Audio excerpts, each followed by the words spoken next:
हुजूर मैं आपके पास आया हूं, मुझे मेरी बेटी चाहिए, जिंदा चाहिए, सलामत चाहिए, बाइज्जत चाहिए।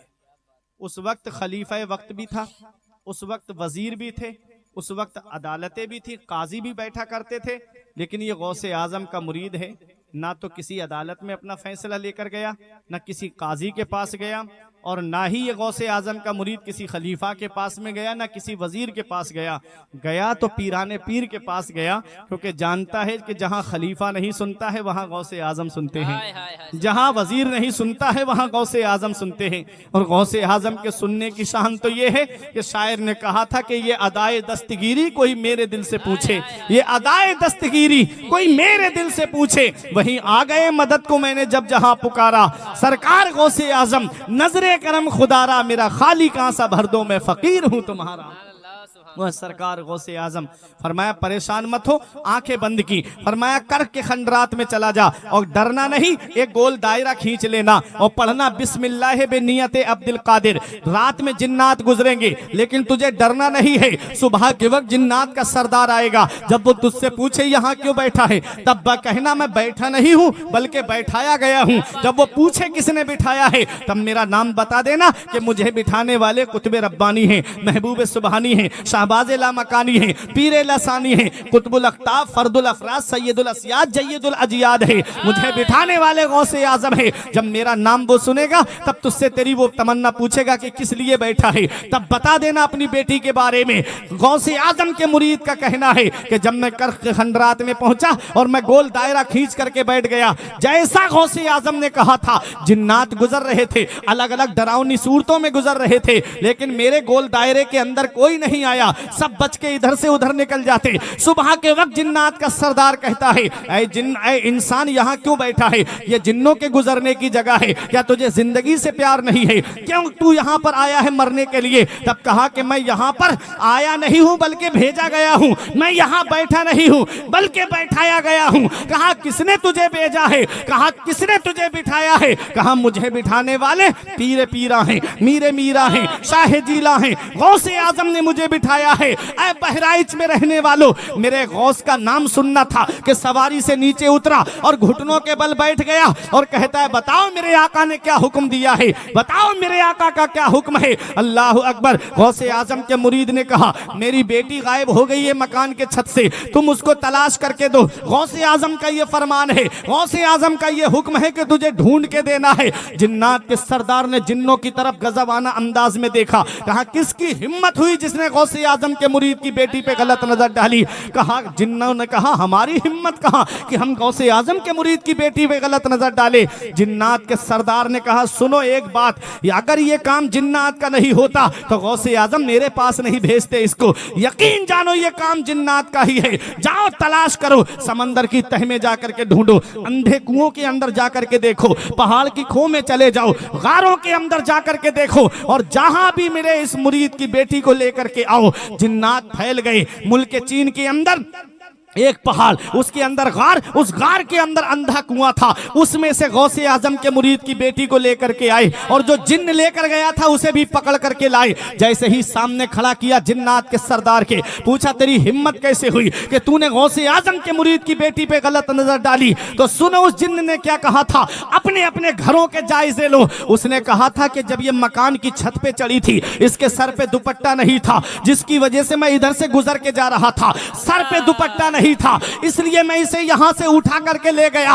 उसने कहा तेरी हिम्मत कैसे हुई, तूने गौसे आजम के मुरीद की बेटी पे गलत नजर डाली। ऐ लोगों, मैं आपसे पूछना चाहता हूं, ये गौसे आजम का दौर है, बड़ा तकद्दुस वाला दौर है, बड़ा पाकीज़ा दौर है। उस दौर में बेटियां कहीं इधर उधर नहीं जाया करती थी, बड़ा पर्दे वाला दौर था। उस दौर की ये बात है कि सिर्फ सर पे दुपट्टा ना हो तो जिन्न उठा करके ले जाए। आज जाकर के मज़ारात पे आप देखो, गाजी दूल्हा के आस्थाने पे जाकर के देखो, जवान बेटियां और जवान बहनें क्या हाल बना हुआ है। ये सिर्फ बेपर्दगी का नतीजा है। आज कोई आए दिन कोई सा ऐसा अखबार नहीं होता जिसको पढ़ने के बाद में एक आध खबर ऐसी ना हो कि जिसमें फला इलाके की मुस्लिम बेटी ने जो है बालिद के चेहरे पे कालिक पोत दी।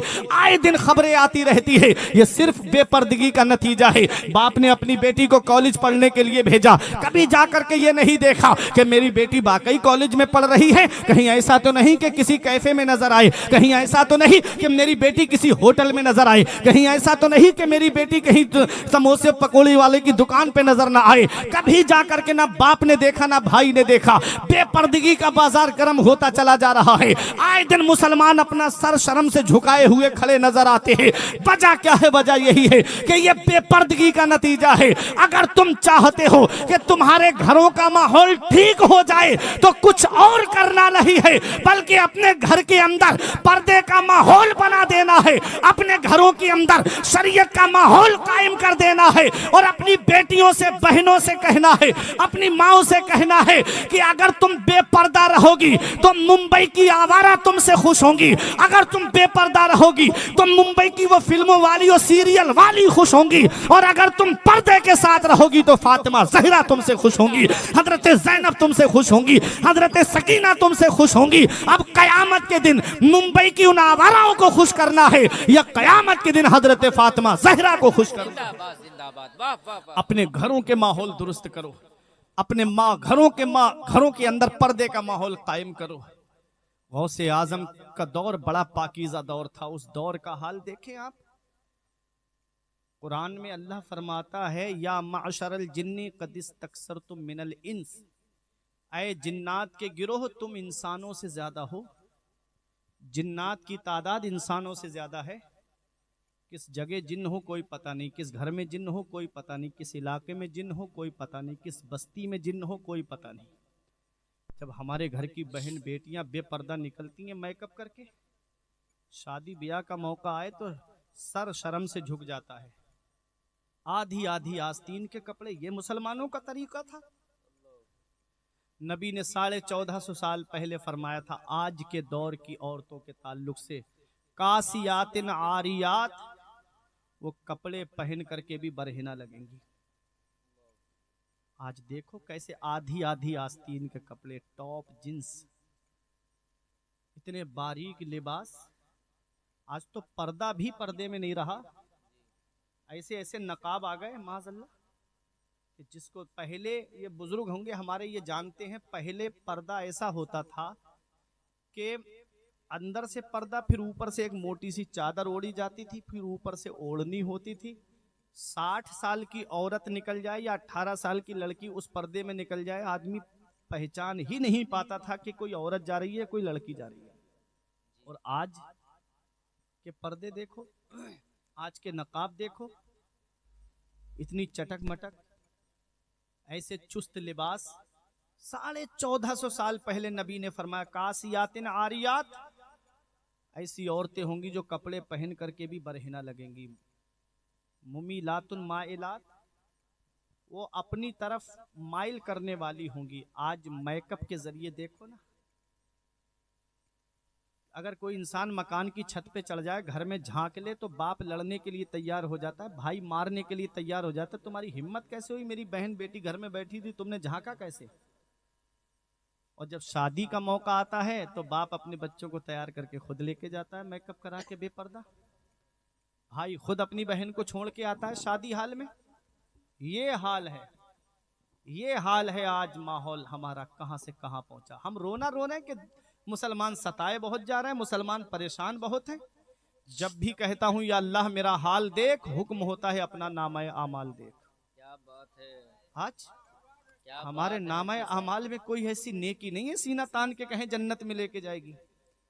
तुम क्या समझते हो, जलसे में आ गए, एक बार हाथ उठा दिया तो जन्नत मिल जाएगी? जन्नत मिलना इतना आसान नहीं है। अम हसिबतुम अन तदखुलुल जन्नत, क्या तुम ये गुमान करे बैठे हो कि जन्नत तुम्हें इतनी आसानी से मिल जाएगी? जन्नत मिलना इतना आसान नहीं है। हजरत आयशा सिद्दीक़ा रजी अल्लाह तआला अन्हा या दूसरी अज़वाज मुतहरात में से कोई बैठी थी,